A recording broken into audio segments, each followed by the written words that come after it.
Riverside.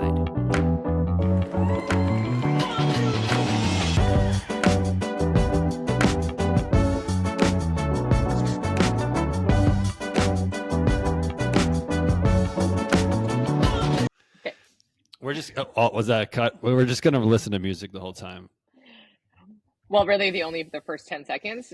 Trevor found us maybe an intro song, I guess. A little jam session, right? It's time for FFU.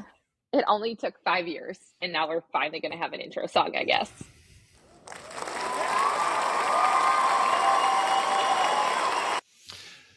All right, well, let's get to it. Welcome to another edition of FFU, and today we are going to talk about biofeedback, which is a fun term for things that you can track that aren't necessarily concrete metrics, right? Yep. So there are things that we track a lot in the facility. If someone's interested in like weight loss, we're going to have them jump on the InBody, and they're going to be doing things like weight and body fat percentage and pounds of lean mass and muscle and body fat mass and all that kind of stuff, which are great, like kind of hard metrics, right? Waist circumference would be another type of metric, but there's other things that we can track that just give us an idea on like how we're doing. And these are a little bit more subjective.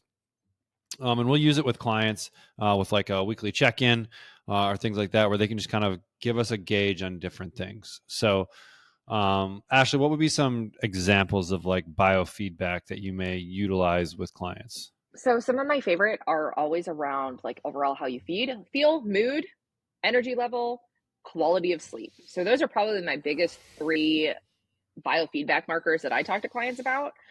One, because quantity of sleep and quality of sleep are usually not always a linear thing. Like ideally in the perfect world, they should be, but I find with a lot of my clients, it's not. And most people come and they start doing coaching and they start working with us because energy is a big thing that they want to pay attention to. They feel like they have no energy. They feel like they're tired throughout the day. And I work with a lot of women in the nutrition coaching space. So mood is a big one because we feel like we're irrational or we have mood swings and all of that kind of stuff. And most of the time that gets blamed on hormones. And it actually comes from, are you eating on a regular basis? And most of us aren't. So is that like a hangry effect? It is. It's like totally a hangry effect. And it's funny because so often they're like, oh, well, it's my hormones. I'm just having mood swings or I'm having this. And I find that like my clients who feel like their mood is very unstable are also dealing with very unstable blood sugar level as they're riding this roller coaster. I've done a couple, we talked about the trackers and I had my clients do it. And when they were experienced the times of mood swings were also when their blood sugar was dropping off. Which tracker did you try? I have a couple clients trying both. So both of them so far I really, really like. They're trying both, like they're using both of them. I have a couple I have probably like 5 or 6 clients, and a couple of them are using one and a couple of them are using the other. I let them pick which one. So they're just using different trackers. For themselves personally, they picked one or the other, and I personally don't have a preference. So here are your price options. Pick what you like. You can read reviews. They're basically, to me, from what I read and all of that kind of stuff, they're very, very similar. I might sway one way more towards the other, but it has been really interesting because I have them do, I have my clients doing like a food and mood journal. So we're not like tracking in a logger. They're actually tracking what they ate, how much they ate, all of that kind of stuff, but like their energy levels, their mood, all of that kind of stuff with it. And they're recording their blood sugar as well. So we can actually see how the moods are affecting.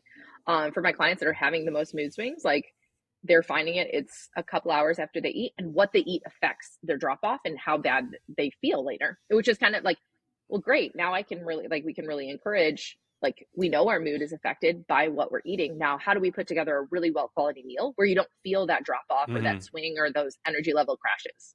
Right. It's just another way to gather data and look at data that's a little bit more subjective. And do you like 1 to 5 or 1 to 10 scales? 1 to 5.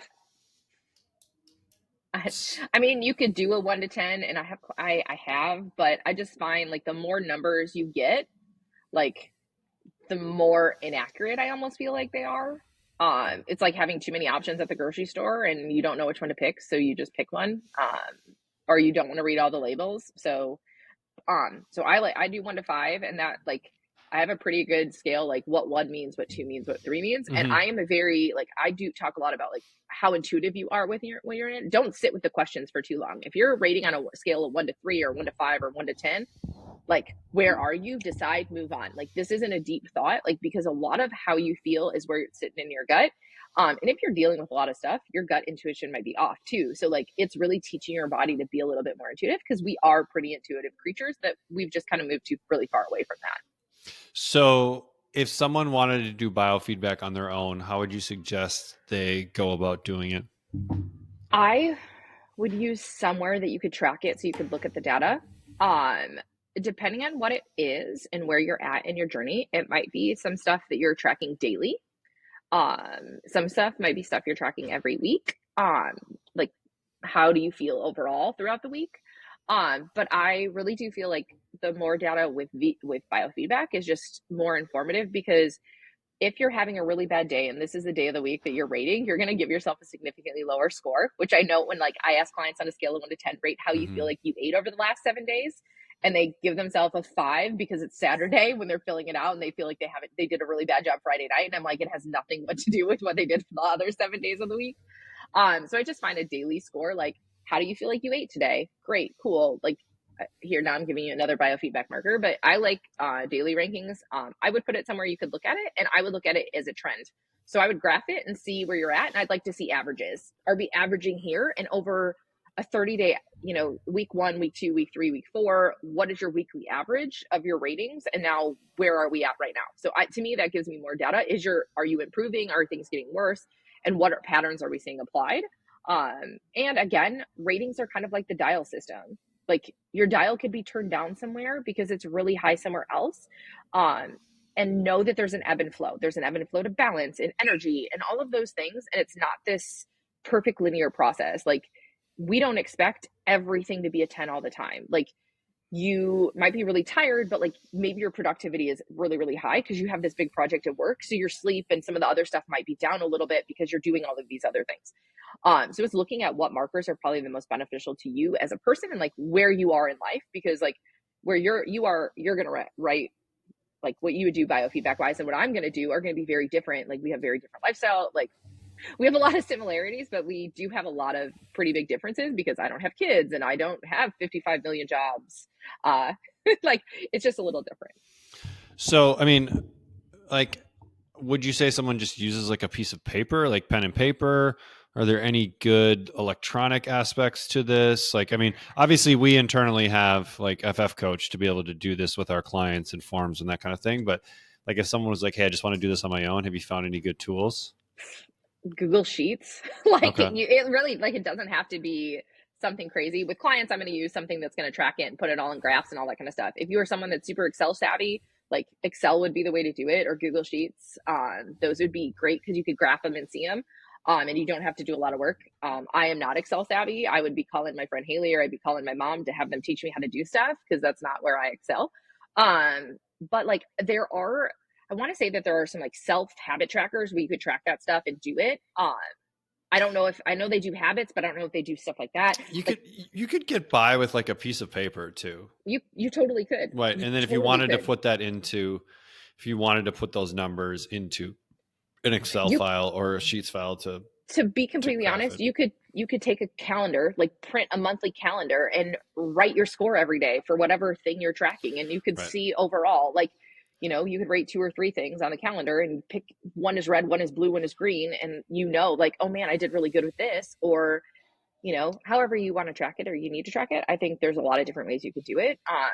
I know that, like, I've talked to coaches and they use a calendar with their clients, and their clients, if they hit their macros, if they get 10,000 steps, and if they do a workout that day, they've just put a check mark on their calendar. And you literally just see check marks. Did you do it? Did you not do it? Like, it's pretty simple, and biofeedback could be done exactly the same way. You could go very analog with it, or you can get super digital and super fancy.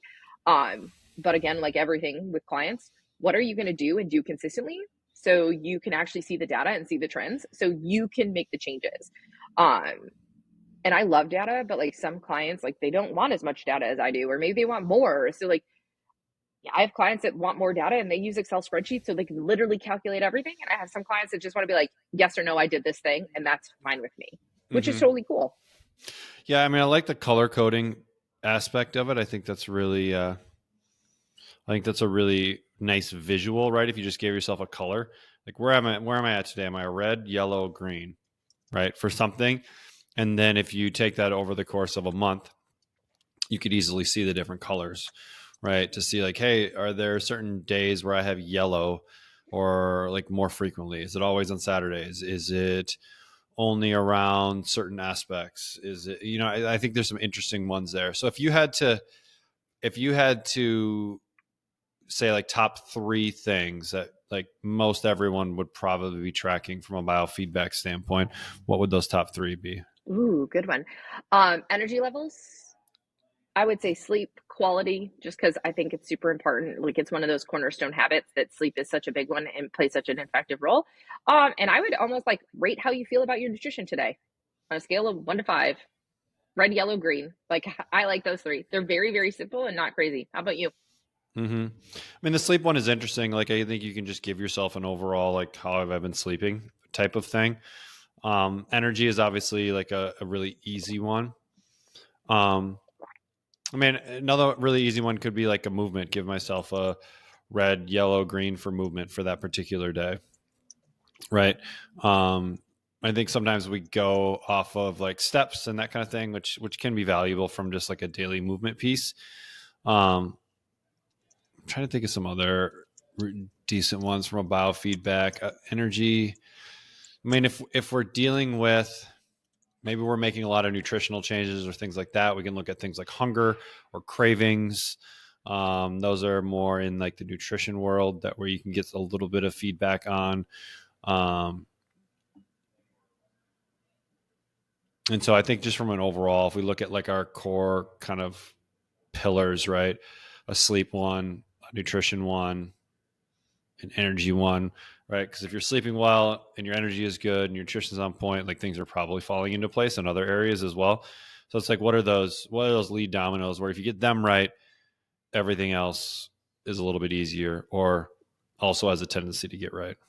But you could also go really far into the other areas of your life. Like, how are you rating your relationships? How are you rating your home environment, your home cooking ability? Like, there's so many things that you could rate on that scale. Like, are you doing, like, are you involved? Are you like, there's so many little things that you can do. And I think as you master the basics, you can do things that are a little more challenging for you and a little bit more there. One of my one of my friends uses a circle, and you rate all of these things on the circle, and you kind of see where you are. And knowing that some things are going to be high and some things are going to be low. But what things are the most important for you, and like, how do you rate your health or your wellness, and what are those for you? Because we're all going to be a little bit different on what are your biggest priorities. Like, I'm going to guess that, like, you need some creativity for your job, but some people might just have a job where they get to do it and there's not a lot of that. Like, but if my creativity is really low at my job, then I don't feel like I'm very successful at it. Like, if education is really important to you to learn more and have new skills, but you haven't done anything in a long way and you're not feeling inspired, like, those are all things that might matter to you, and they might be a metric for your health and your wellness, to be honest. Like, it's just, the great thing about biofeedback is that you don't need, like, these are the set of standards that every single person's going to use. You can literally set your standards based on the person sitting in front of you, because we're all the same, but we're all unique in our own special ways on how everything goes together. So I like that there's a lot of room for ebb and flow as you work with someone and as they're continuing down their journey by themselves too. And like, honestly, probably underlying reason on why some of this is effective, because if you start watching things, you're probably going to naturally do them better, right? Like that's just part of the process of managing and awareness, right? By tracking something every day, you're going to bring awareness and attention to it. And so wherever you bring awareness and attention, you're going to just naturally move towards trying to improve those metrics a little bit, or at least thinking about why they're not successful, which then will allow you to come up with solutions to why they're not successful. And so much of it just comes down to this idea of like tracking and feedback. And so when I'm actively tracking something, right, it's the whole kind of corporate analogy of whatever gets measured gets managed. And so like if we're measuring something, we're probably going to manage it a little bit better. And this just gives you a tool to be able to measure some of this stuff. which will naturally allow you to just find ways to improve upon it. And so, like, at its core of all of this, it's just there's an awareness and a consistent awareness around what we're doing every day, which then allows us to make decisions that are in alignment with the things we've decided are important to us, right? Like, at its core, that's what it is. And so it's just that little touch point every day. Hey, am I doing things that support my energy? Am I doing things that support my nutrition? Am I doing things that support my sleep? Yes, no. Yes, if I am, cool. Keep doing more of that. No. Why am I not doing it? And then kind of digging deeper into that. Like, is it a logistical thing? Is it unrealistic expectations on what I can actually do right now? Or is there some underlying self-sabotage that's happening where, yeah, I say I want to do this, but I don't actually really want that type of thing. And so I'm finding ways and excuses to not execute on it. And so I think there's a lot of, it at least gives us the starting point to have a conversation about the thing that we want to improve upon. So I don't think getting caught up in the perfect one, like, don't get caught up in the perfect one. Just if tracking is something that's important to you, if improving is something that's important to you, then doing a level of tracking for a period of time can be helpful in just moving the ship forward. So, or at least in the direction you want to go. I think you did that last little spiel you went on was really good. Good work today. Good work today. I think it's a good way to end. I do. I think, like, just remember that the goal is aligning with your goals and where you want to be and how you want to move the needle. And you have lots of tools in your toolbox that you can use. And it's just picking the right one for you at the period of time where you are, whether that's logging your food or rating how you did every day. You have options, and just know that we are here to answer your questions and help you along the way. I love it.